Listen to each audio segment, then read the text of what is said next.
What's up, y'all? Steven here, aka Triple B.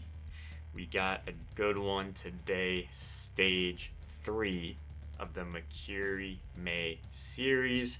This video is the recap, so it'll be a nice condensed version of everything that went down. And I also do have a complaint for Zwift, so they're not getting off the hook here with what's really been bothering me about this race and how things ended. So we'll get in that.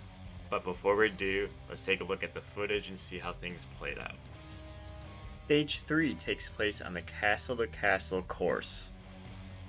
With an elevation gain of roughly 374 feet. Comparing it to the previous stage, there's less total climbing, but almost all of the climbing of the Castle to Castle course is within the first 5 kilometers, making this start much slower than usual as people save their energy. Quick reminder to review my ultimate guide before you embark on your own race. To make sure I don't overheat in this race, I have my fan blasting at my face, getting the curls going. And that's important because we're currently ranked 73rd for this GC battle. One really cool aspect about this race that Manuel brought up to me is that we ended up riding with multiple absolute skiing legends. The first one, Benjamin Ritchie, recently came in 4th place at the World Championships. David Ryding, arguably the greatest British skier of all time. And finally, Luke Winters, who recently picked up wins at the US National Champions and Far East Cup. So needless to say, there's some elite athletes here. After an extended period of riding in Zone 3, things finally started to kick up as we approached the foothills of the first castle climb. Reynolds ends up making the first move, and because the group is so fresh, we're all very quick to react. I also know that up around the corner, there's an opportunity to pick up either a draft or an arrow, so I'm not afraid to push early on. The climb itself doesn't seem all that daunting, but we're still looking at a 1.5 mile effort with 230 feet of climbing overall. Things do flatten out early on, so if you wanted to utilize the draft as you approach the steepest section, I would definitely recommend it. You can use the snowball there to get a leg up on the competition. In this race, we see a few really strong attacks come through. Ritchie leads us out, I push hard to follow, and a lot of gaps start to form. At this point, I was tempted to use my draft, but because of the diminishing returns that I would see on this climb, I decided to hold. Dave Ryding comes through to the front, uses their draft, and pushes the group further. At this point, the gaps become even more significant, and we end up dropping another group of 5 to 6 riders. Ritchie, again looking like the strongest of the bunch, pushes to the front, drives the pace onward, pushing my heart rate up almost to 190 BPM. This 5 watt per kilogram effort is extremely uncomfortable, but luckily when we top out, I'm able to use my draft and recover slowly. For the entire climb, I average about 347 watts and maxed out at about 635. A truly strong effort as the group continues to push towards the decline. While our group begins to slow down, we see a big move by Reynolds from behind. At this point, he was about 15 seconds behind, but puts in a huge effort on and off to slowly begin closing the gap. He needs to connect before we hit the downhill, but the way things are trending immediately, it looks like it's going to be an easy catch for them. As we make our way through the banner, I'm able to pick up another draft just in case another attack happens on this downhill portion.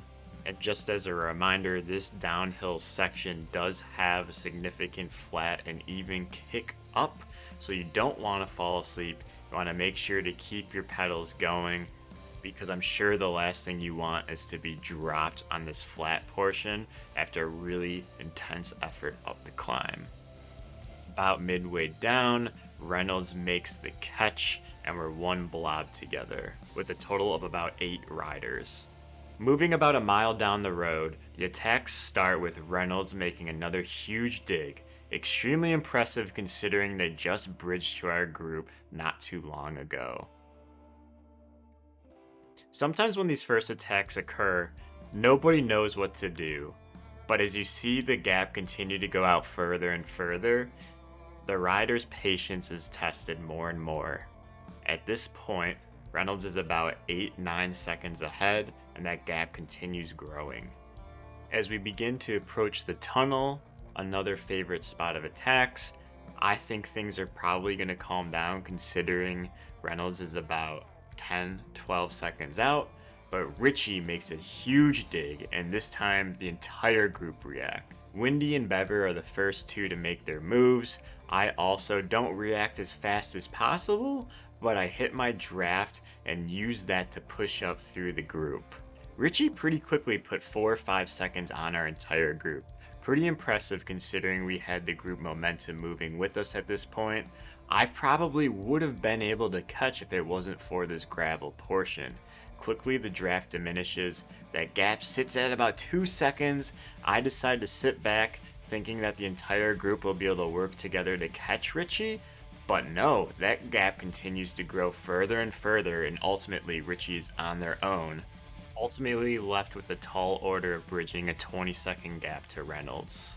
Moving further down the line with about 3.5 miles left, the next time we do make a move is on the 2 false flats, the second of which being the largest, where I try to push the group a little bit. Ritchie's still 30 seconds ahead, so there's probably no way that we could catch, and judging by how slow the group was to react, I don't really push any further.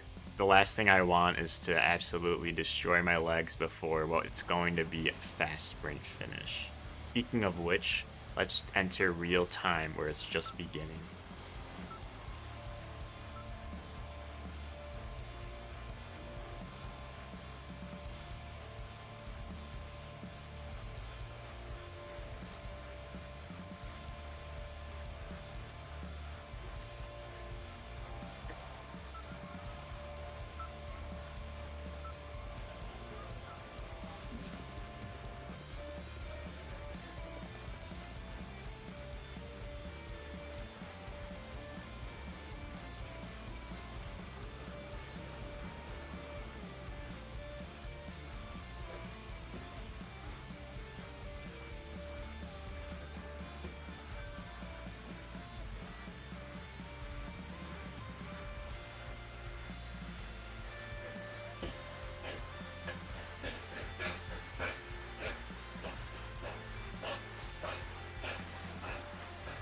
As the 4th place banner shows up, I'm a little disappointed, but I'm also confused. If you notice, my reaction is because I was expecting to see a banner appear along the road, because every other race we've done, stage 2, there's a neon banner that appears, very clear. Stage 1, there's a sprint banner that exists. And even looking back at other stages, there's custom banners that were created for events. This one specifically is from the Shimano Find Your Fast weekly Zracing series. And last but not least, going back to the Flat is Fast series in the UK, they have a custom banner at a unique spot that normally doesn't have one. Circling back to this race, I thought we had more sprinting to do. I didn't see the white line across the road. So yeah, that's kind of my gripe with Zwift right now. We saw 4 examples of where there was always a banner, whether it was a virtual one, a custom one, that London one at the end. It's really obvious that they put that one in there and it was like a weekly series just like this, so could have just been an oversight, perhaps something that they fix in the future. I would specifically enjoy that so I don't have to complain about it anymore. But I hope you enjoyed the race. We put up some really good numbers. 3rd on Zwift Power. We got to race with some really awesome athletes. Absolute pleasure. And if you enjoy this sort of thing, please consider liking the video, leaving a comment, perhaps even subscribing to the channel. So I'll see you in the next one. If you want to see the full review, you can watch that. Pop it up in the corner. Until then, cheers.